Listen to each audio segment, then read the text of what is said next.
What's up, guys, and welcome back to the Hitbox European Championship here on the Pro Dota English channel, brought to you by esportgaming.com Steel Series and Alpha Draft, so be sure to check them all out. The tournament is coming to a close soon. This is Losers Bracket Finals Game 2 between Yellow Submarine and Aspera. Currently, Yellow Sub have a one-game lead in this series. Mikelorus is going to be joined by GrandisV for this second game. Do you think Aspera can actually bring it back, man? Because that last game was looking like Aspera at their weakest.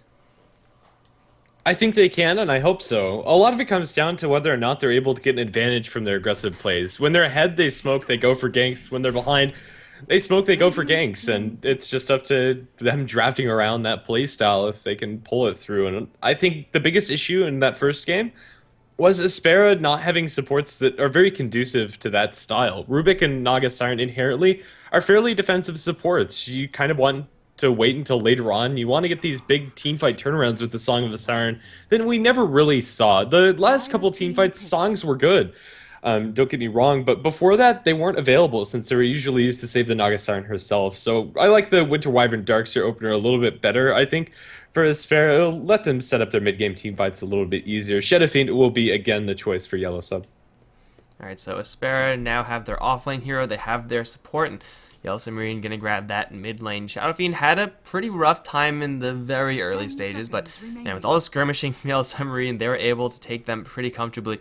Maybe Aspera are going to try to slow things down. Like, they have been playing this very aggressive play style, this very skirmish-heavy type games play, and it didn't really work out for them in the last game, so maybe just completely switching gears is going to be what they're looking to do. For Yellow Submarine, though, it's the same exact start.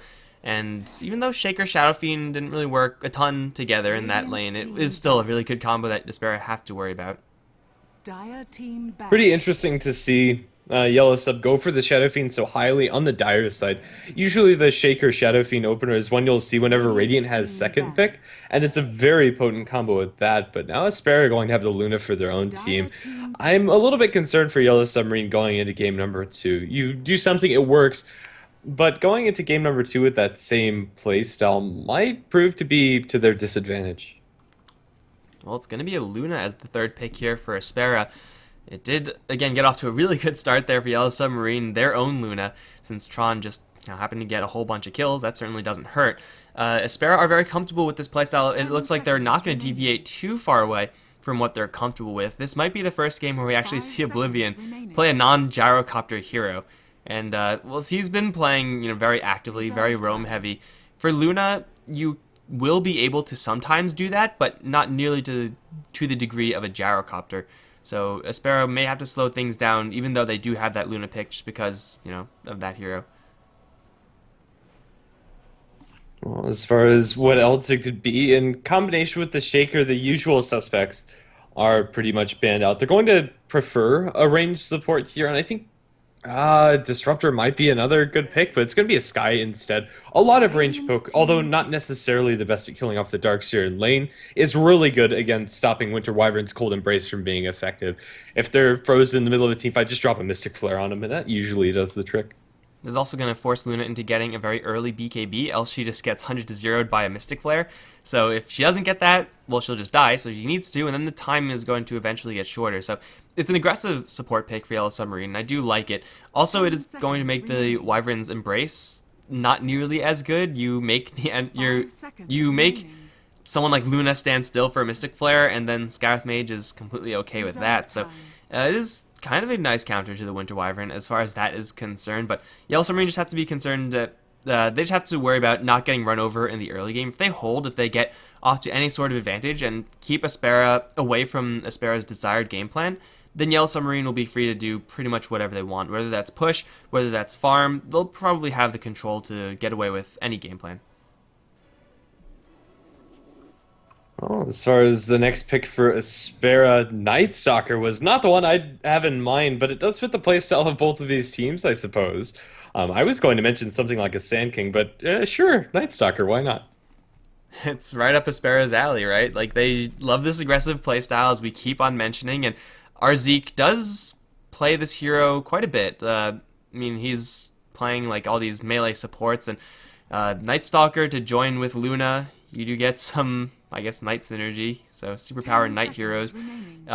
For Aspera, they are just going to look to hunt down the weaker heroes, the Yellow Submarine, Scarith Mage, Shaker, Shadow Fiend, all susceptible to being dove. Even though Night Stalker, Wyvern kind of pull in two different directions, that's a little bit awkward. Just the overall brute force of a Night Stalker can get you some early game kills.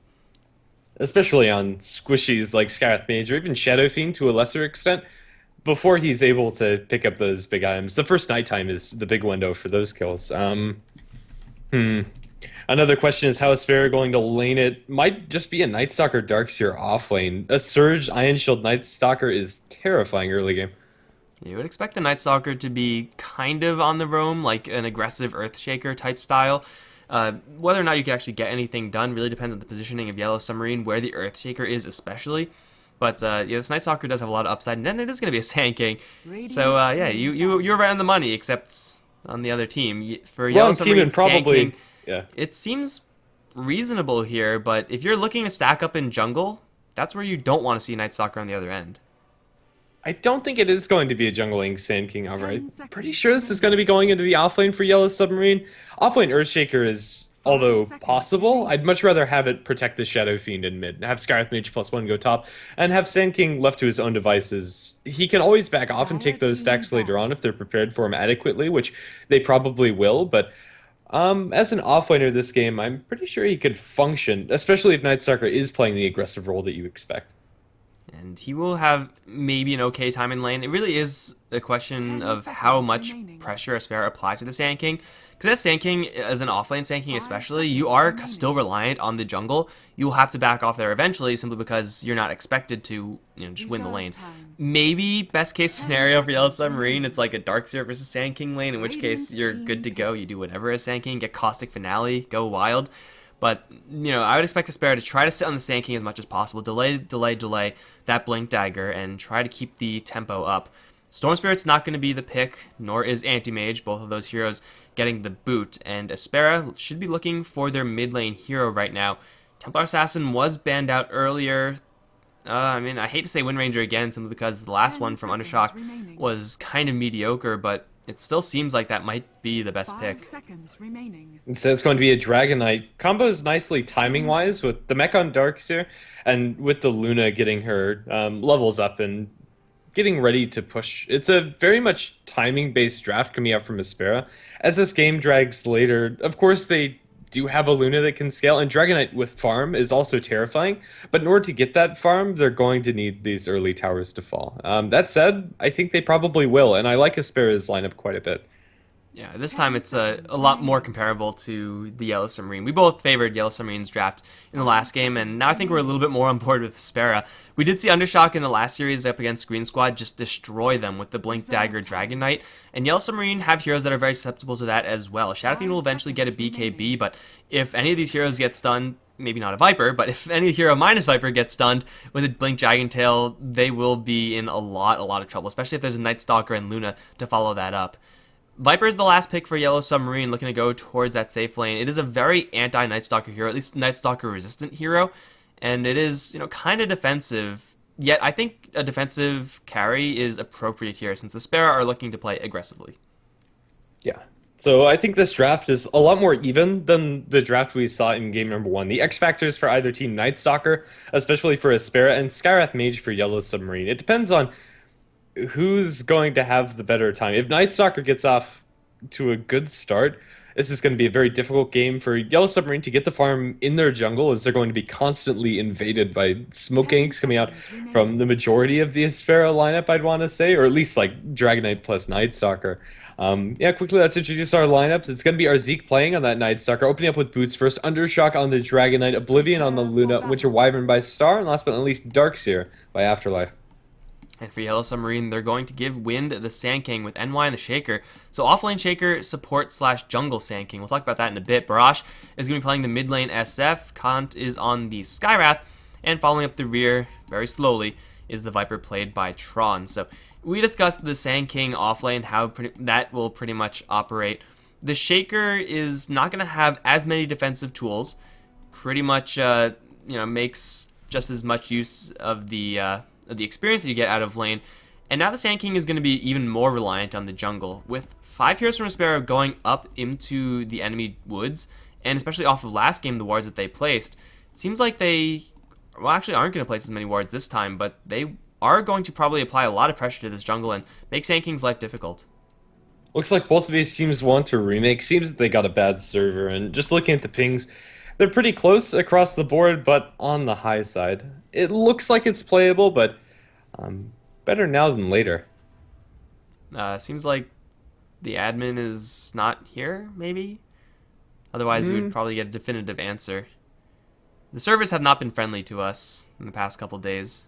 Absolutely not, but I don't know. Well, hopefully we can get that one ironed out. Looks like, okay, we get the okay from the admin. So, guys, we should be backing off into an all-pick game, and quick, take a look at all these items. Let's see if they change. I'm always interested in this. Like, I consider it kind of bad manner to change your loading out items after you remake a game, but who knows. We got the Shaker most notably going for a lot of defense and not much mana. So, guys, we'll ship it over to the wait screen, and we'll be right back in just a little bit. Of course, I timed the music to end at that point, guys. That was perfect. We're back in with an all-pick remake, and it looks like the items are mostly the same. Actually, they look like they're completely the same. So it's as if nothing even happened. All the players are on the right heroes, and well, this time they're not going to make the Darkseer go up towards top, although I'm not really sure if he was going to join that party. Anyway, we are just going to get right back into it, hopefully with better ping this time. Yeah, we speculated that it would be an offlane Sand King for them, but instead Yellow Sub are going to throw the Earthshaker to that lane. I think the heroes function in a pretty similar fashion inside that lane, but the biggest difference is that Sand King is going to have a better time at coming back into the game, and Earthshaker isn't going to be available to help out the SF. Ooh.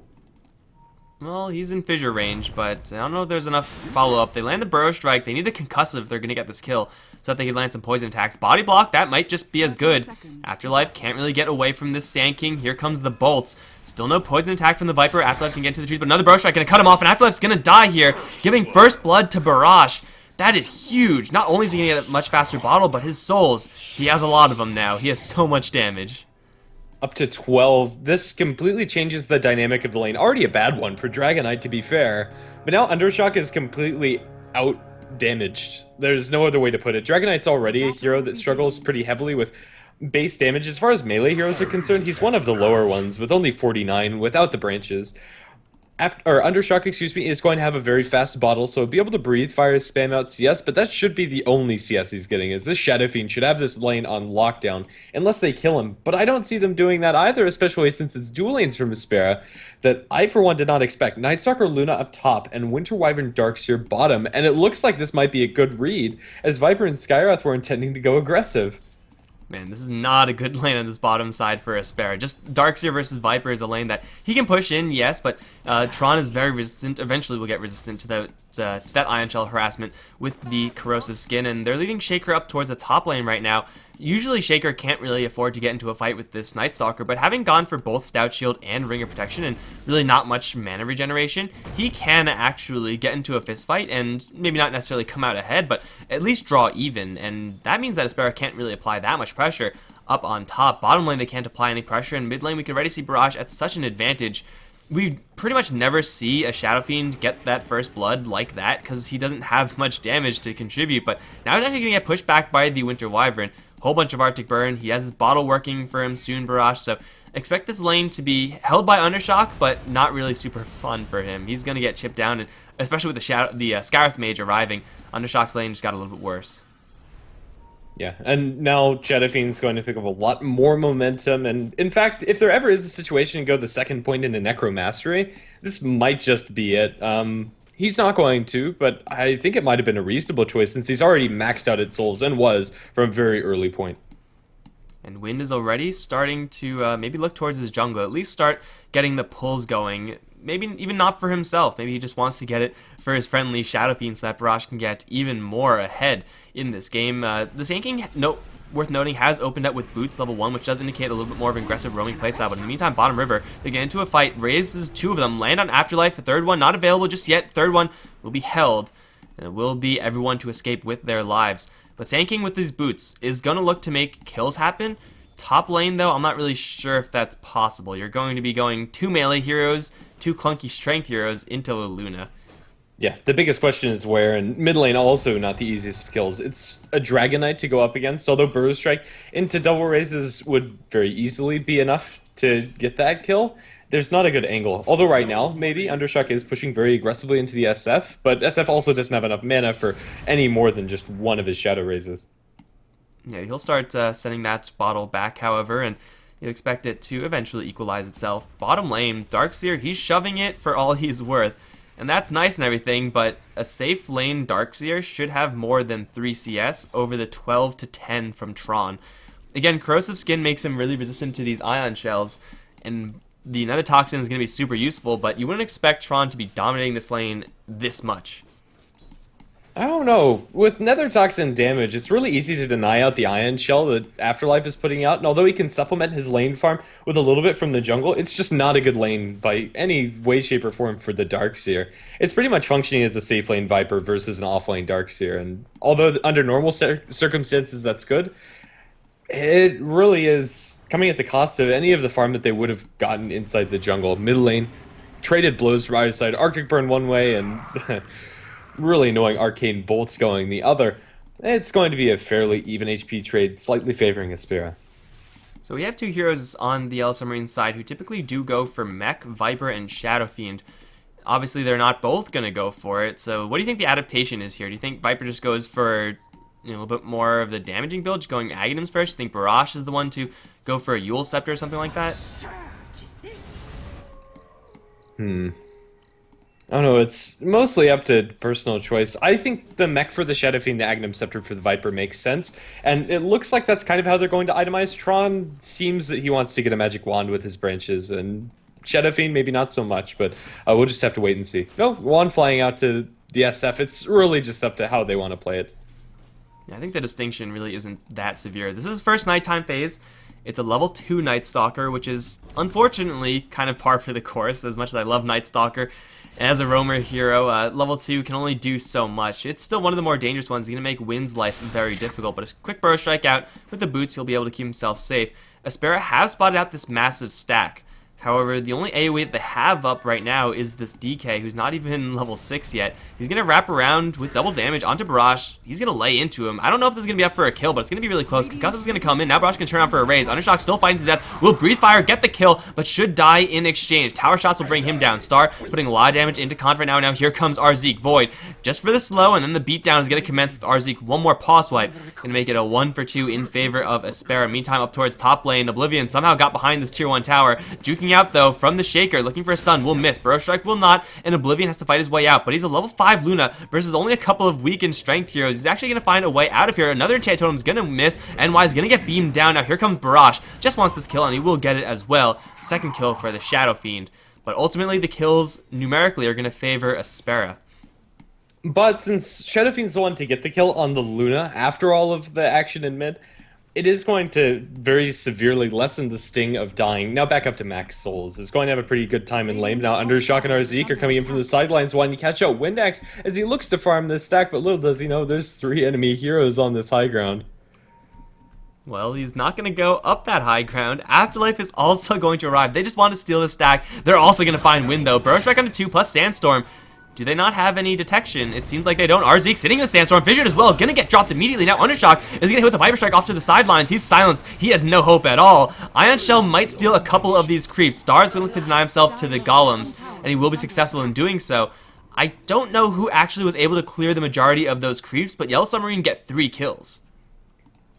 Darkseer got all of the little ones, but Yellow Sub got all of the big creeps and the 3 kills. It's a disaster for Aspera. There's no other great way to put it. Darkseer still only sitting at 19 CS, just soaring, and since he died, most of that gold doesn't even matter that he got from the small centaurs and the little satyrs and whatnot that he was able to finish off. It was just a really awkward spot for Aspera to be looking for the fight. In a small-scale engagement, that's great. If Sand King does decide to just straight up walk up that high ground and get blown up, it's amazing for Aspera. Maybe they can even stick around for the stack, but so many stuns were thrown their way, and they got completely isolated away from the rest of their team.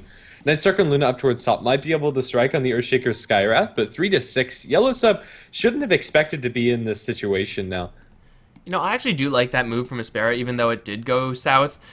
If they had detection, then it would have been much better for them. The Sand King getting in there with the Burrow Strike and just sitting in there with the Sandstorm, wasting all of Aspera's initiation, really is what set them back. But if you could somehow steal that entire stack, the upside there is absolutely huge. Like, it sets the Shadow Fiend back, it sets the Sand King back a ton.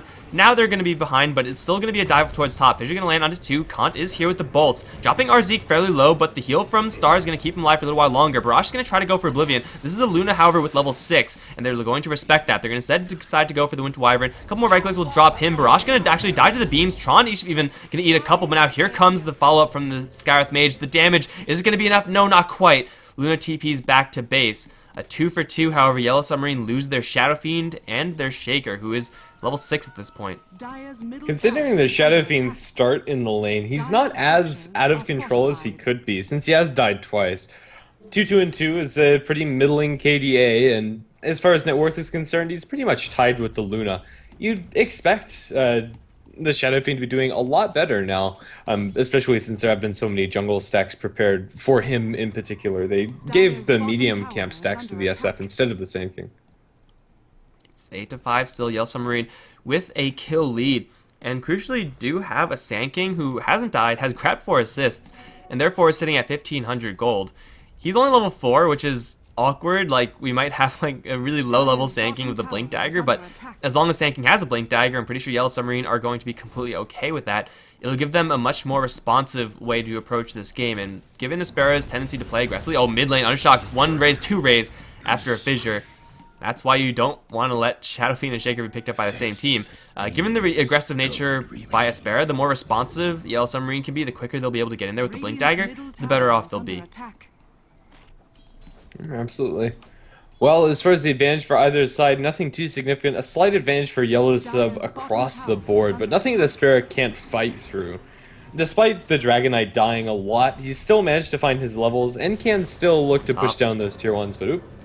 Silent Star, Viper Strike is not even needed here, and they will kill off the Winter Wyvern. Even Barrage teleporting in wasn't able to do that much, so it's kind of wasted TP from the Shadow Fiend, but it's a free kill for the team nonetheless, and ultimately the TP up there isn't really going to cost them too much. Wind is closing in onto his Blink Dagger slowly but surely. He's being spotted still by this Observer Ward placed by the Radiant some time ago, but Aspera, it's not nighttime first of all, and it seems like after that last fight aren't going to be willing to go for the the neutral Jack. They will just go for this tower instead. And it looks like this one might fall without response. NY's in the area, but no, actually no, Aspera, they're going to fall back. Tier 1 tower's not in deny range, so it's not going to be taken away from them, but it's also not going to be claimed, so a bit awkward. The dragon form is still there for a little while longer. DK would love to commit fully for this tower, but I don't think that's possible. Double raise, creep waves down, and the catapult shouldn't be surviving for much longer. Alright, so it looks like the question I asked earlier about mech versus on Shadow Fiend Viper is going to be answered with Viper grabbing the mech and Barrage going to go for a BKB. BKB first on the Shadow Fiend, not something we ordinarily see nowadays, but up against an Eclipse and from Aspera, yeah, it'll be okay. It's not really going to block everything though. You can still get cursed, you still make the illusions from the Darkseer. It's yeah, maybe Shadow Fiend looking to get some sort of timing up with the Yellow Submarine side where Blink Dagger, Mech, and BKB are all up at the same time. That'd be really nice for them, but still, I'm a little bit on the fence about this, mostly because he's going to want that BKB later. The Luna Eclipse is very threatening now, but it's still going to be terrifying as Luna levels up more. And yeah, up to personal preference, I probably wouldn't have gone for it. Maybe even get an SNY before, since Shadow Fiend farms so very quickly, but it all depends on how they hit this timing window. If Yellow Sub can get a lot of crucial team fights with that Blink Mech BKB that you're talking about, sure, it's going to be awesome, but only time will tell if that's actually the right choice or not. Blink is up, by the way, on Wind. It's 11-minute Blink Dagger, pretty fast for a Sand King, or pretty fast for any hero. Maybe you can get a little bit faster if you're a little bit more dedicated to the jungle as Sand King, but hey, it's up with Epicenter at the ready. Only level 2 Burrow Strike, but as long as you have that Epicenter, you're good to go. And maybe Yellow Submarine, Aspera rather, are going to walk right into it. They're smoked up with our Zeke and Oblivion, looking for an Eclipse gank. Not going to be claimed. It's going to be the tower instead to drop pretty easily at that. And actually, no, do find someone. It's the Earthshaker. He's going to get silenced and slowed. Not taking that much damage, however, from this Night Stalker, and the Earthshaker will be fine. Well, that's it. There's not really much else happening. Fort was used by either side, but that's pretty much the cost of Night Stalker's nighttime is online.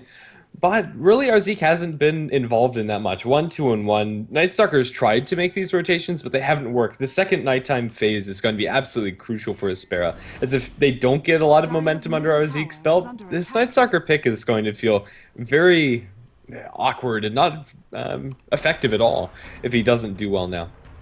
Up towards top, they're going to push. Here comes the epicenter from Wind. He's going to burst strike only onto the Luna. Can he burst him down with the fissure and the flare and the Viper strike? My god, that's a dead Luna. They're going to be looking for more though. NY going to be walking to the front lines. Echo Slam onto our Zeke, destroying his health pool with the seal there as well. One raise and the bolt, that'll kill him off. Nice curse going to kill out the Skywrath Mage, but now the Requiem's going to be wound up, connecting squarely onto 3 heroes. Afterlife's going to get a vacuum back onto NY. That won't do anything. Sandstorm is there to isolate Star, and they're also going to get onto Undershock with the fissure. That's going to be 4 kills, and it should be a 5th as well. Star is going to embrace himself, but I don't think you're getting out of this, Wyvern. Who's going to take the kill? It's going to be the Shaker.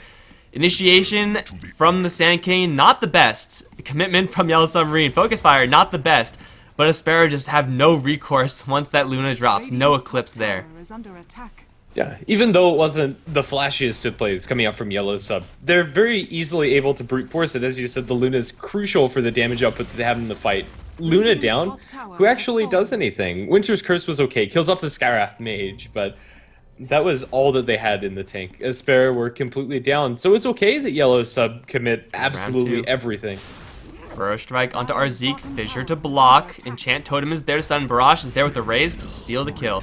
Secure the kill, we'll say. They probably couldn't have gotten the kill without the Shadow being there, but 6-16 now, and Yellow Submarine getting some big action with the Sand King Blink Dagger. And not only that, but that fight happened up towards top lane right before the Viper was able to grab his mechanism. So as far as timings for Aspera, it pretty much was perfect. But now Yellow Submarine have that mechanism, they have the Blink Dagger, they have Assange looking for a Yasha on Barrage, so not going to straight up rush the BKB, so he's going to go for the sustained damage dealing build. And Shaker, though he has been struggling somewhat in this game, has 1,000 gold towards his Blink Dagger. So Aspera, that fight was just absolutely disastrous. A 5-for-1 at any stage of the game is going to be bad, but now Yellow Submarine have their items, and these items are going to let them play aggressively towards the tier 1s of Aspera at the very least, maybe even the tier 2s. Yeah, and Shadow Fiend is comfortable enough to go for the SNY instead of the BKB, which means that once he gets that magic immunity, it's going to be at a much more crucial time. Right now, Yellow Sub's brute force is more than enough for them to win these team fights, and it looks like they're going to keep on going for that. Usually when you have the DK and Luna, it's supposed to be your game plan to take out these tier 1s systematically, but I think that goal is Yellow Sub's. This Viper is going to be so hard to dislodge from the front lines. Tron just with the mech with 1200 HP. You know, also a 404 score. It's okay on the Viper. They are going to wrap around with 2 support heroes, but suddenly our Zeke is stuck in a corner. He's spotted by Tron. We'll throw out a nuke, but suddenly Viper strike right on him, or at least the poison attack. That's going to kill him off in a hurry. There's the blink forward onto Oblivion. Curses onto Barrage, which is going to save a lot of damage onto this Luna, but she can't quite get her Eclipse off. Going to try to hide in the corner. Wall gets deployed. Requiem should kill off the Luna, and it will. Also clips onto Star, slowing him down a little bit. No fissure, no real stun just yet, but the blink is up. There we go. Onto Undershock. There's the Viper strike with the silence. So Undershock's going to drop super quickly. They also catch the fissure onto Star, who's hiding in a corner, might be able to kill up the Skywrath Mage, maybe, but NY is going to find him. He has an Echo Slam, Enchant Totem as well. Star is going to fall, and everyone from Yellow Submarine gets to live. 100 HP, 36 HP on the Viper and Skywrath Mage, and Aspera, again, don't get anything. Yeah. In the end, it doesn't matter that they get all those heroes low. They're not able to seal the deal. I thought that Earthshaker Tango would have killed the Skywrath Mage, but he was able to cheek out just before the Winter Wyvern auto attack came through, and they'll be able to find the Wyvern to top it all off. A tier 1 tower will fall in their favor, and Yellow Sub are again in a commanding lead this game. It feels like Aspera are just losing grip. The advantage that Yellow Sub have made is almost 7,500 in the net worth graph, and experience is even more so in their favor. Aspera's Night Stalker is, at this point, a liability, I want to say. He's a walking void, and as far as single spells, that's pretty mediocre. And Shaker is actually not going to go for Blink Dagger. It's the Staff of Wizardry pick up for him. Maybe going to go towards a Force Staff instead. 9 times out of 10, if they're looking to initiate, you want that Blink Dagger, but hey, you know what? They're so far ahead they could probably get both, realistically. Yellow Submarine are doing fantastically in this game. SNY completed on that Shadow Fiend, and this Sand King's Blink Dagger has been paying dividends so many times over. I think the biggest weakness that we've seen from Aspera is not in their aggressive play, it's in their adaptations. Like, after their aggressive play has kind of failed, after they've gone for the push a couple times, they really struggle to get back on track with any sort of game plan, and Yellow Submarine have successfully dislodged Aspera from their aggressive play style, and now they're going to reap the rewards. They are in control of this game fully, and Aspera seems like they just as a team don't exactly know what the follow-up plan should be. Although under normal circumstances, I don't like Earthshakers going for anything but Blink first. If we take a look at how these fights are starting, Yellow Sub have the Sand King to start those initiations, but maybe Earthshaker was wishing he had a Blink or some way to get out of this before it happened. He's caught out by 4 enemy heroes, and it looks like he's going to go down. Maybe he buys a 4-step recipe before dying, but nope. That gold's going to be unspent, but in a way, space created. Shadow Fiend gets a tower destruction in mid while that's happening. It's not all bad for the Yellow Submarine side. They're also going to smoke up with the Sand King, or at least there was a smoke up on the Sand King. Looks like that's not going to result into anything. And Aspera are going to group right back up for this bottom lane. The first 2 times didn't really work out well for them. This time without a Shaker, maybe they'll be able to get a little bit more success. And a double damage rune on the Luna. That's all well and good, but you still have to worry about the ultimates from Yellow Submarine. With that seal, they'll be able to burst her down really quickly if needed. They'll fortify up. Sand King, is he going to go for this one, or are Yellow Submarine going to play it slow? Without the Shaker, it seems like they're not comfortable fighting. So Aspera are finally going to get their tower. Took them a hell of a long time, however. Going for more, I think that's a mistake. Yeah, and it looks like they are going to pull out here. The TP away by the Dragon Knight has completed Silver Edge, but oh, Night Stalker gets cut out. Burrow Strike into Mystic Flare, an easy combination kill onto that Night Stalker. And even though that's unfortunate that Aspera lose something, I don't think it's that much of a loss. This Night Stalker is the lowest net worth inside the game, and when you are the team that's behind, you are the lowest net worth hero, you can afford to get caught out a couple times without really hurting your team. He's only level 6, like, it's not really a terribly huge deal. Tron's going to go for a Midas afterwards, so it seems like Yellow Submarine are going to play this slow and steady. And you know what? They have so many huge ultimates. They have really good late game with the or maybe decent late game with the Shadow Fiend and the Viper. I think this is actually a reasonable way to go. We have seen Tron go for this build in the past, and it did work out for him then, so maybe just going to fall back onto that one now. But Yellow Submarine should not, sit back and do nothing but farm. I feel like with the Sand King Blink Dagger, they still have the initiation edge at the very least, but also the flexibility to move around and take fights as they come, whereas for Aspera, they don't really have that. Maybe if they had a BKB on any hero, they would be able to. The Shadow Blade on DK, though nice, is already pretty much prepared for since there are sentries picked up by Yellow Submarine. Roshan's going to be attempted by Yellow's sub, and yeah, as you said, the Midas is a little bit more of a farming-oriented item, but Viper's so strong now that he can afford to get away with this and still fight. But now Roshan might get crashed. They have a Shadow Blade DK that can run to the front lines, but they have sentries down on the ground. Aegis already claimed by the Shadow Fiend. They'll disengage the Skywrath Mage. Winter's Curse on a Barrage, but with the epicenter on the backlines, Arzika is going to die at the start of it. Eclipse is there, mostly absorbed by Tron. Will they get a couple of lucky beam bounces as a Shaker? And they will. Everybody's low, but nobody's dying. The Viper will barely tick down to the Dragon Knight with a little bit of help from that Shadow Fiend illusion, but it's a double kill for NY. And Yellow Sub get Aegis and a 1-for-3 trade. Even though it is one of their top farmers, they'll be happy with it. And Viper almost even was able to get out of there, even after eating a full Eclipse. Undershock's still sticking around with the Shadow Blade, looking for win, gets the Dragon Tail, gets the burst damage, gets the kill. Stars here as well, and it looks like Yellow Submarine will be forced to back off. NY is still around, as is Barrage. Couple raises, perhaps. Shadow Fiend might lose his Aegis here if he's not too careful. Kant's still alive right now, throwing out more and more bolts, and he won't be able to kill off Star, but it looks like it'll be NY in the most trouble now. Silenced up, can't get his blink out. And the Shadow Fiend is still threatening here for the Aspera side, so they have to pay that some respect. Blink forward, gets the stun onto our Zeke. Fissure's there as well. 1 raise, 2 raise, not even needed. Barrage, even at 1/3 of his HP pool, still gets a kill. And he has, wow, 4,800 gold. That was an extraordinary fight there from Yellow Submarine. Even after losing the Sand King at that tail end of it, the Viper, he did exactly his job. He tanked all of the magic damage from the Aspera side, and now Shadow Fiend has a BKB, so Viper's job not even is going to be needed anymore. Yeah, and he casually buys that BKB and still has 1,200 gold on top. That could be a point booster for a Scotty or whatever Shadow Fiend wants to go for. I think this game, anything is really excusable, and That's scary, and that just shows how far ahead he is.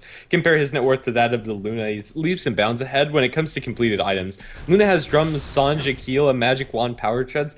Her inventory is just kind of like a grab bag of efficient stat items, but it's nothing that's compared to a BKB or even an SNY. By the way, the Earthshaker has grabbed a Blink Dagger. I mentioned it before, but this is a Blink Dagger at a 21-minute timing. Kind of slow. Pretty fast, though if you consider he's slowed down by 1,000 gold for Staff of Wizardry. Barrage, though, can use his BKB. Looking for a fight, didn't find it. That's a 10-second charge, and it's now down for 70 seconds. That's pretty expensive for Yellow Submarine, especially if they're looking to continue onwards with this push, but they do have the double ultimates from their 2 strength heroes, and they're looking for our Zeke. Not going to find him there. In fact, Wind is going to get into a corner in the trees.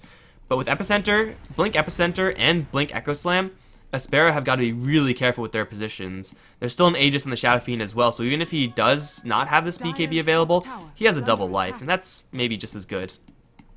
Earthshaker's waiting on the high ground. Right now, his window of vision isn't great enough. There was an opportunity for a very good Epi or Echo Slam, no matter what, but they're going to commit behind the tower. First check will miss, and Star will be able to Arctic Burn, and look for the Winter's Curse. We'll catch up Barrage. Requiem is going to be unwound, or will it? Cancels that animation, and nobody's really fully committed on. Just some chip damage either way. Probably favors Aspera, but they blow their Winter's Curse. Yeah, it's going to make the defense a little more difficult, but in the meantime, it is a 4v5 hold from Aspera. The Dragon Knight has been up towards top lane, pushing that one out, and he has claimed a tier 2 with still a little bit more Dragon form. He'll put a lot of damage into the tier 3. So far, the trades have been favoring Aspera as long as they avoid a disastrous fight here, which Yellow Submarine seem to struggle to find. They're going to fall back, having to defend up against this top lane, and Aspera, end result, they get a tier 2 tower and lose pretty much nothing. So it's a great hold there from Aspera. I don't think that's Yellow Submarine are going to be content with leaving it at that. They're probably going to keep on with the aggression just a little bit since they do still have the Aegis. But before Yellow Submarine are able to mobilize, Aspera are going to mobilize first. They're going to smoke up with 4 heroes. They, I think, see the Sandstorm from around the cliff. Maybe? Well, they definitely see him now. Wind is going to walk into an unpleasant surprise. Silence is there, and Wind is going to drop. A good pick off for Aspera, delaying the push from Yellow Submarine by at least 45 seconds. And that push up top with all the farm given to the Dragon Knight on top of towers freely taken by him. He has a full silver edge. I'm not sure if I like this choice. I think Undershock BKB after the Shadow Blade probably would allow him to fight better, but this allows Aspera to keep on going for these pickoffs. Whoa. Blink, BKB, Requiem, Barrage is going to be jumping in mid, trying to catch out Oblivion. Will chase him forward with the Sanj slow, can still continue to go for this. There's a Cold Embrace, but that doesn't stop the raise damage, and the Mystic Flare Echo Slam that's coming from the 2 supports behind him. Barrage is going to be stunned up. The Dragon Tail will delay. They'll chase him out the Arctic Burn, but now our Zeke is completely isolated from the rest of his team. Wicked sick for Barrage. Nice Fissure going to land into Undershock as well as the Winter Wyvern. Barrage gets 2 raises, still only at like 75 HP, but he has an Aegis of the Immortal, so what does he care? Not much at all. Star is going to die to the Viper. One more auto attack with that Nether Tox to end. Yellow Sub again lose absolutely nothing. I don't know how Yellow Submarine are actually pulling this off. That was a 4v5 fight. That was Shadow Fiend initiating with Blink BKB Requiem.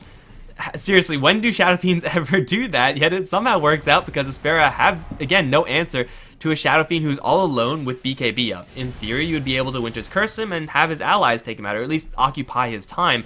If they use Winter's Curse there, first of all, he has an Aegis. Second of all, no one's actually going to hit him, so it just acts as a minor stun. You could definitely do better than that. Except they didn't, so Winter Wyvern still has that curse available, and now Sand King has joined the fray as well. There was potentially a good moment there where the Darkseer got a vacuum back onto 3 with the wall, but the vacuum was like right on the edge of the cliff, and the wall was like awkwardly placed so that everyone disengaged away from it cleanly because it was like glitchy or whatever. They're get the RZ kill with the Fissure. Now with the BKB up again on Barrage, he'll go straight for Star. Needs to Embrace, but it's not available. The Eclipse is there from Oblivion, but again it's all being eaten by Tron. Somehow he's eating all the beam. Now here comes the Epicenter with a Bro Strike on 2. Afterlife down. Undershock is in a lot of trouble as well. Wind is gonna get in front of him. They'll right click him down with the poison attack. It's a 5-for-1 trade. Tier 2 tower as well being claimed by Yellow Submarine. These Eclipse beams just love this Viper. And Luna really doesn't love that. They'll buy back on the Darkseer and the Dragon Knight. Maybe they can repel this push. They buy back on the Wyvern. They'll look for an initiation, vacuum back onto Tron. They'll get the Silver Edge hit and an illusion of the Viper. But what does that matter? The only buyback they've held is the Luna. So much gold is being spent here. I suppose Nightstalker didn't have to buy back since he's only level 8, but then again, he's a level 8 Nightstalker. He can't stand against the Burrow Strike. Raises one more attack from the Viper will do him in. And now Yellow Sub, they're on the retreat. Can they get Barrage out? Dragon Tail is going to go into the Viper instead. They'll get get the easy kill instead of the Shadow Fiend. Fair enough, I suppose. Chasing forward, they'll get a slow onto the Skywrath Mage, trying for the TP out with the damage B there. The vacuum is going to pull him from their base. I have no idea how that works, don't ask me, but the damage is applied, and Skywrath Mage dies. Pretty sure Pink doesn't know how it works either. That was kind of weird, but Windex is going to survive Viper and the Skywrath Mage at the cost of war there. That was a pretty cheap cost, actually. Losing 2 heroes, yeah, the Viper is one of them. Not a big deal since you force out how many buybacks? You get the Wyvern, you get the DK, you get the Darkseer. Yeah, that's 3 buybacks for 2 kills, so it is in favor of Yellow Submarine to be making those types of trades, but I don't think those trades will be really possible anymore since Aspera simply don't have the buybacks on those heroes. Once Viper comes back up, he'll have an SNY, he'll have Midas, and the Shadow Fiend is going to go for what looks like a butterfly. Aspera just cannot compete with this damage output coming out from either the Shadow Fiend or the Viper, let alone both.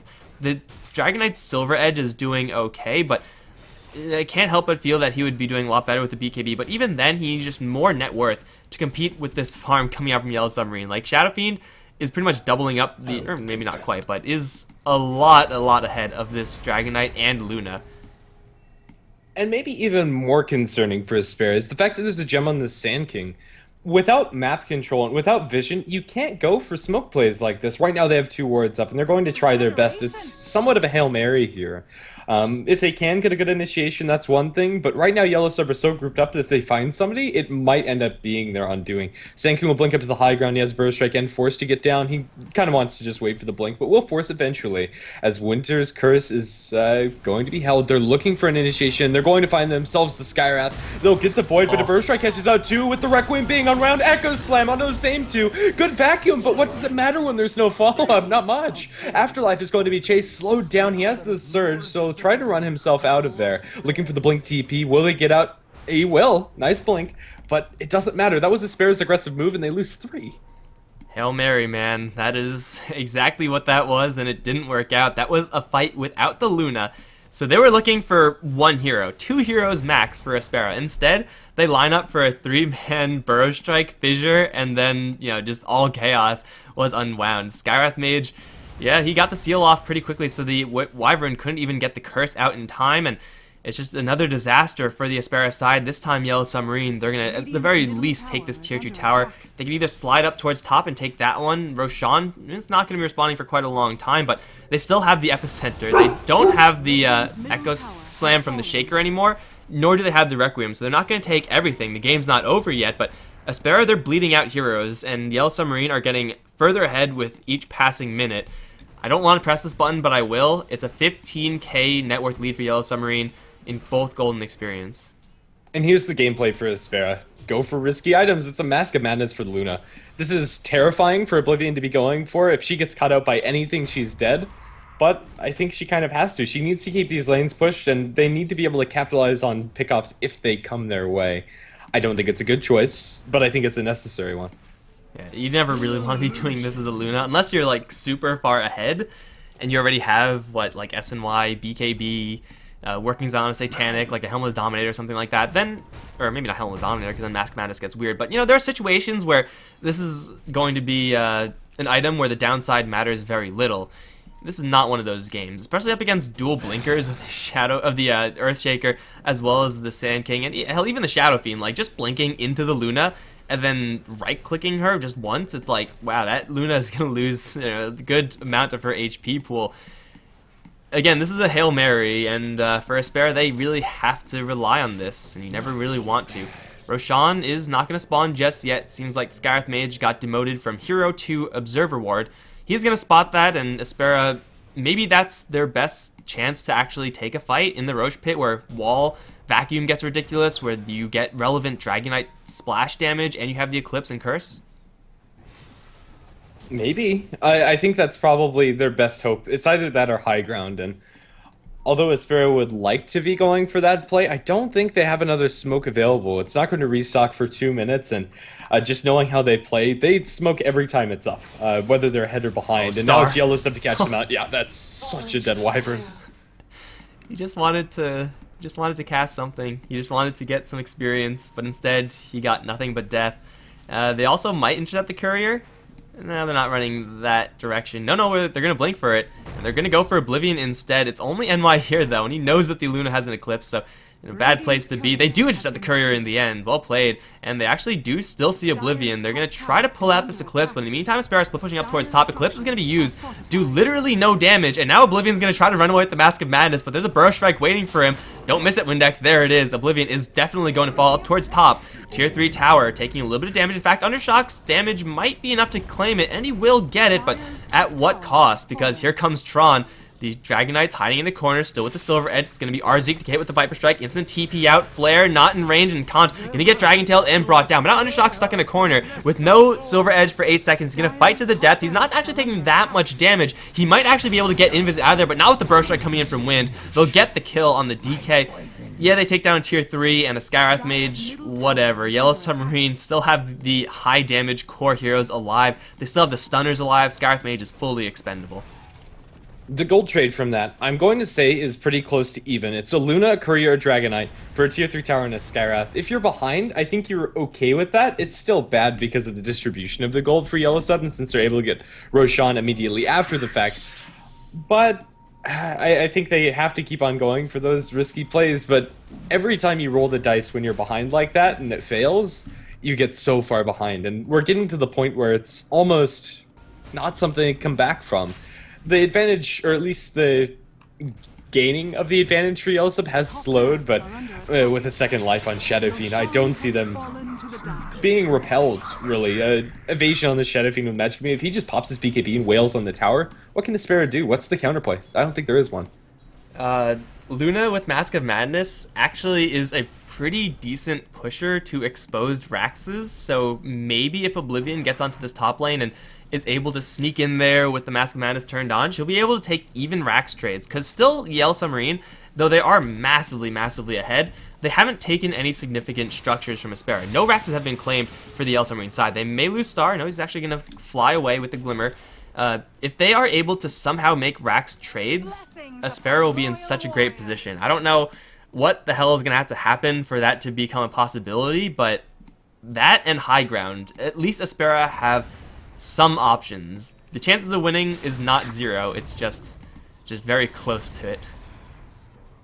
Fair enough. So those two dream scenarios for Aspera get a lot less likely if Yellow Sub decide to just push in the top lane.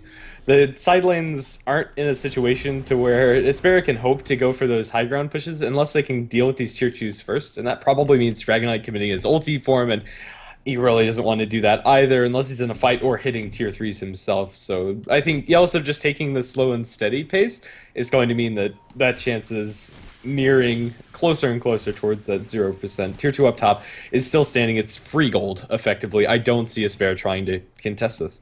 Yeah, Shadow Fiend can tank it, Viper can tank it.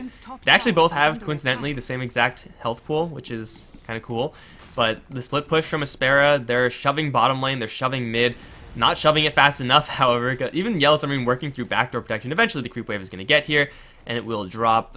Even if Yellow Submarine lose tier 2 towers here, they don't really care because they know that Aspera won't be able to break base as fast as they will. So they're just going to go for it. Maybe this Darkseer is going to be able to cut the creep wave and kind of slow down the push from Yellow Submarine, but it's not even going to be by that much. Like, they are just going to go. And Aspera, they're still split pushing. They're going to lose the tier 3 before even taking their first tier 2. Actually, no, it was slightly in favor of the tier 2, but, you know, it's not really a race that Aspera are going to be okay with. Fortification now up, and melee racks dropped down to half. Undershock looking to jump in towards Tron, vacuum back, only up to one. Walls there are going to completely whiff. They get the curse onto a barrage, but that's not actually going to do much except for slow him down. Blink forward from Wind with the epicenter prepped and ready. He's going to get right into Arzeek. No one else really because they all have BKBs up, but so far no one has actually died. Now Blink forward from NY, Echo Slam onto 2. Going to kill off the Night Stalker. Undershock sitting in a Mystic Flare. He'll get glimmered, healed up as well, but sentries dropped everywhere. Burst Strike plus raises. Undershock still alive, but taking a hell of a lot of damage. He will get dropped in the end. Tron and Barrage still very healthy at this point with the Aegis still on the Shadow Fiend. Oblivion's going to get right back into the fight. Going to go for Tron right now. He will take down the Viper, and they will also take down the Shadow Fiend's Aegis. Maybe they'll be able to kill him off again. They have Crippling Fear. Barrage doesn't have another he doesn't have another BKB. 15 seconds off until that. He's going to hit with the Arctic Burn. 4 staffed out. Everyone's trying to chase for him. It seems like Barrage is going to fall right now. NY is going to leave him alone. Death Requiem doing some damage. It's a remarkable fight from Aspera after all is said and done, but still melee Raxes have been taken.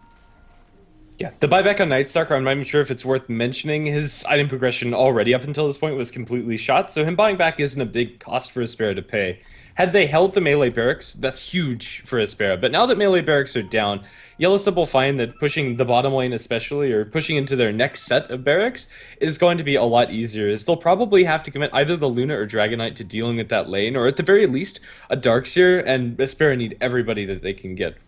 It's good that Aspera win that fight, don't get me wrong, but I think the best you can call that is an even trade when it comes to the control on the game. Man, it is also worth noting that for Aspera, that was the first usage of Undershock's BKB, so 10-second Dragonite Magic Immunity, 10-second Luna Magic Immunity as well. And Yellow Submarine really didn't know about that, since Aspera were for the most part stuck in their base, or at least, sitting under dire observer wards, let's say. So the epicenter from Sand King, he went for it, and it would have been great if Aspera didn't have those items, but they did. So ultimate from Sand King, not that great. Echo Slam hitting onto 2 heroes is decent, but Yellow Submarine ultimately do get repelled, losing the Aegis, losing a whole bunch of kills. They are still in the driver's seat, but they really do have to be careful. Melee Rax, though it is down, is something that Aspera still can play around, given the fact that Luna does have those glaives, and sometimes Dragonite will have the splash damage as well. So Rax's, though it is nice for Yellow Submarine to make that step towards, ending the game, is not going to be as much of a problem for Aspera as it ordinarily would. This Mask of Madness Luna is actually working out pretty well for Oblivion. Yeah, when you have Mask of Madness, SNY, and BKB in your inventory, the Mask of Madness works out pretty nicely even inside the fights. The issue with it is getting to the Black King bar, and well, not only is she good at breaking base, but she also farms very quickly. There was a time, I can't remember which tournament it was, maybe about a year ago, Luna Mask of Madness was the thing. It was, quite a while, and it's not in vogue right now, but still it has its merits.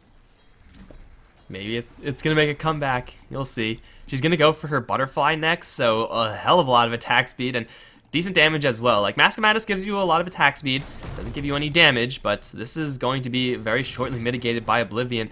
Then at that point, she will be pretty much unmovable while she has her BKB up.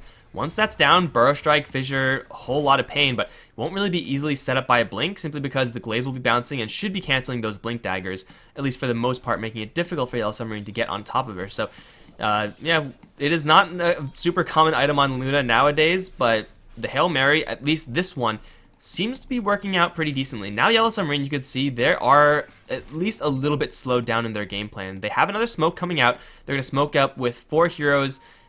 Might be under Observer Ward range. It is. That's a little bit unfortunate for Yellow Submarine. And it's also a pretty awkward time to pause, but regardless, I think Aspera dodging a bullet with this Observer Ward, and well, hopefully that's going to mean that they won't get caught up by this smoke, and we'll have a much closer game on our hands. Yeah, the state of the game hasn't changed very much. Whenever you go for that high ground push and it doesn't work out, ideally, you're definitely going to want to wait for Roshan before you go for the next one.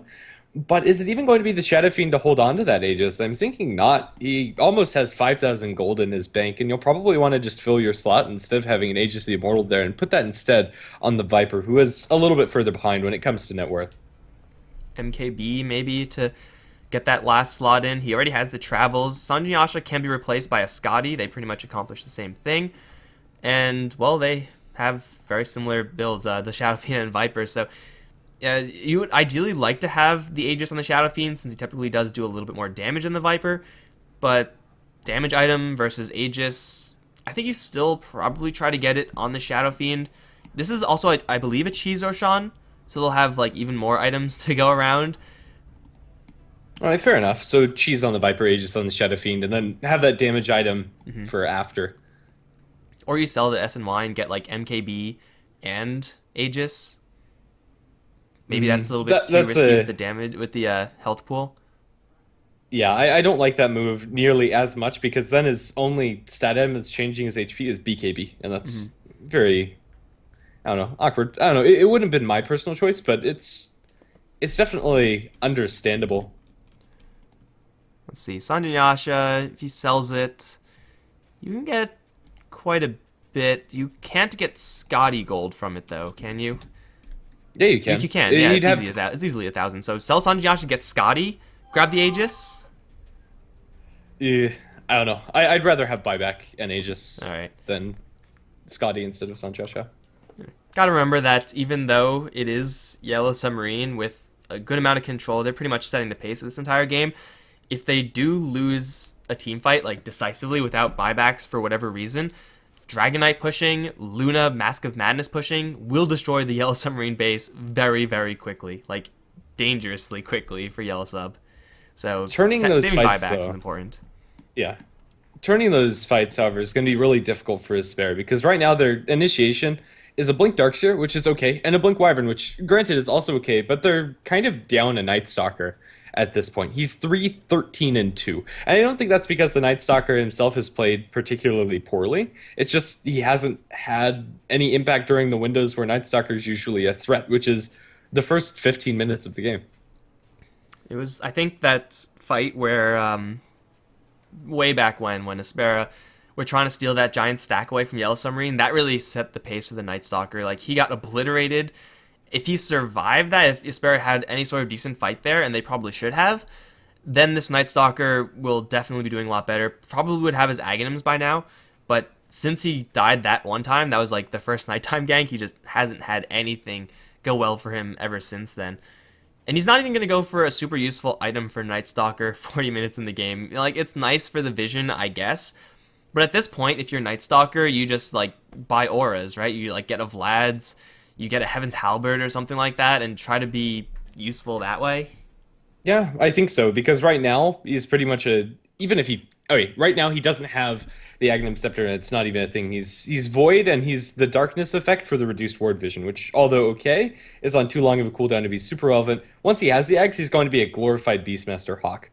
At this point, you'd much rather have an underfarmed Beastmaster. At least you have Roar. Crippling Fear is still ridiculous up against heroes like Shadow Fiend and Viper. They will need their MKBs soon, or eventually in this game, because they have Crippling Fear to deal with. They have eventually Luna Evasion. I don't think there's any evasion elsewhere, but you know, there's things Solar to worry Crest about. Darkseer. Oh yeah, he does have Solar Crest. Okay. Yeah. I don't know why I just skated over that, but yeah, they will need their MKBs, but the Night Stalker needs to play that kind of more awkward-ish utility role, where Night Stalkers usually do kind of end up, but they're usually a lot tankier since they get Aghanim Scepter before any of those items. Then they get the Vlad's and the Halberd and, I don't know, like a Lotus Orb. Maybe not in this game, but, you know, those types of items. Then he can at least sit in the middle of the fight and offer that flying vision for the rest of the team and still get those utility spells off. The issue for Zeke this game is that he needs to wait until the BKBs are down on the Shadow Fiend and Viper before he uses Crippling Fear, which is going to make it almost impossible for that to be super relevant. Also, it's only a level 1 Crippling Fear. Even during nighttime, it's 5 seconds, although super relevant if he's able to get it off. It's not going to be as scary as a Night Stalker that's actually farmed. It's just not been his game, I think, is the end takeaway. We do see Night Stalkers sometimes go for Basher, just to, you know, try to focus down on any given hero and just try to occupy their time, essentially taking the Night Stalker and, say, the Viper out of the fight. And if Aspera can somehow get to that, that'll also be huge, but yeah, he needs a lot more farm to do so. Outside of the Night Stalker, Darkseer, well, he has quite a lot of gold with the Guardian Greaves, Solar Crest, and Blink Dagger. Do you go for Aghanim Scepter here as Afterlife? Is there... I mean, maybe does he grab a Vlad's or something like that? I feel like you just need this Darkseer to be, you know, grabbing Shivas or Aghanims. I like the Shivas maybe a little bit better, and instead of Ags, maybe Refresher. Right now, the wall illusions aren't particularly that great. A lot of the damage coming in from Viper and Shadow Fiend comes from Necro Mastery, comes from the Nether Toxin passive. And although you could get the presence of the Dark Lord aura for your own team, and that's pretty nice, and there's a couple auras spread here and there, the mech and whatever, I think just the general utility items are probably better for Darkseer this game. The plus damage carries don't really get affected that much by the Aghanims upgrade. Well, they're in a pretty decent position to possibly make a jump for Tron, although it seemed like DK was teleporting out there, so never mind. We'll see when the Roshan is going to respawn. I'm pretty sure Yellow Submarine are just going to sit back and wait for that one. And, well, yeah, you'll probably have MKB, sell Sanjin Yasha, get Scotty, drop Blink Dagger, whatever for Shadow Fiend. He's very close to being 6-slotted. Not quite at that Moon Shard point yet, but I'm pretty sure given the pace of this game, he'll get there very soon. And Viper's not too far off either. Viper's actually bought something. It's an Assault Cuirass, almost completed for Tron. never mind completed for Tron. So this Viper just got even more difficult to kill off. Yeah. Without the AC, he's already sitting at 12 armor, which is substantial. It's 42% physical reduction. We'll see how big that is once he has the AC. It's pretty absurd, in fact, how much extra effective HP you get for yourself and for the rest of his team. He's pretty much given himself a 20% HP bonus against physical damage. And at this point, that's most of what Aspera are operating with. The Dragon Knight's auto attacks and the Luna's Glaives. MKB up on the Shadow Fiend now, and they're looking to smoke. I feel like Yellow Submarine's smoke replenishes faster. Like, obviously that's not the case. They're just, judging by how they're using it, it seems like it's that way. They're going to go straight into their jungle where they know Aspera have been pushing it. And they're going to leave the Shadow Fiend there to farm. Night Stalker going to TP out. Afterlife and Undershock going to stick around, but Aspera need to go, or Yellow Submarine rather, need to go north, like right now if they're going to catch them. Or they run coincidentally into Oblivion. Don't go up there, Oblivion. Blink Echo Slam with the silence and the flare. Oh my god, that's a dead Luna. She had her Mask of Madness on as well. 0% chance to survive. Oh, Barrage actually going to find Afterlife blinking blindly up there. He's going to get an MTB proc. Deny the teleport out. Burst Strike is there as well. Darkseer down. They don't know that Undershock is also here, but it's a 2-kill for Yellow Submarine. That was close to being 0 deaths for Aspera. And Luna has no buyback. I'm not sure if she would have had buyback if she'd not bought the Talisman Invasion. I'm pretty sure she would have, but she does decide to work towards her butterfly instead of holding that gold. So for 50 seconds, there is no Luna on the enemy side, and that's probably just a conceded lane of barracks, the second barracks for Yellow Sub, and probably the ranged up top will fall as well. The bottom lane also doesn't have any tier 3, so they could very easily take this lane and then slide down there and look for only the top lane range to survive, in which case the game pretty much plays itself. They're going to force Staff Star into the middle of a Burrow Strike. Wow, Star did not see that one coming, and which Wyvern down in an instant. The melee racks and range racks here are going to fall AC minus armor, certainly helping Yellow Submarine out here. They should slide down with everyone, maybe not one to go up towards top, but it looks like Aspera, even with this fortification, have no chance at holding. They have still 12 seconds till Luna's up. Undershock, he's invis, looking for someone. Vacuum back, no wall though, he gets silenced, and he's sitting on the Requiem. Undershock is going to try to do what he can, but he just doesn't have enough damage at this point. He'll drop as well. This has got to be GG. Our Zeke is going to get lifted up into the air. They'll get the Eclipse off onto NY. He's not even going to die from this one. Oh, he will to the Glaives, but the Epicenter, well, that's not going to do much. Oblivion actually claims a whole bunch of kills, but GG has already been called. It's already all over. All it took was those 2 pickoffs on top. It was a bit of an anticlimactic ending based on how much teamfight there was for both of these teams, but Yellow Sub will pull it through, and during this entire series, Yellow Sub have just looked like the more collected team, and in general, they played a lot better, so congratulations to them. They'll move on, I believe, to the grand finals, if I'm not mistaken. Yes. They just got knocked down to the lower bracket by My Insanity, and they're going to have another shot at it. It's a best of 5 that's going to be played tomorrow. My Insanity already up 1-0 because they did come through the winner's bracket, but Yellow Submarine did drop 2-0 to My Insanity, so maybe MYI have Yes's number. Who knows? It should be an interesting grand finals. Guys, we are done here. Well played to Yellow Submarine. Aspera had a great run, but it just seemed like Yellow Submarine's playstyle was a little bit too much for Aspera to deal with. The aggression had to stop somewhere. I'm Mikelorus. I've been joined by GrandisV. If you did enjoy the cast, be sure to come back tomorrow for the grand finals of the Hitbox European Championship. Also follow us on Twitter at Mikelorus, at GrandisV, and we'll be back then, guys. Big thanks to our sponsors, esportgaming.com, Alpha Draft, as well as Steel Series, and that is that. See you guys tomorrow.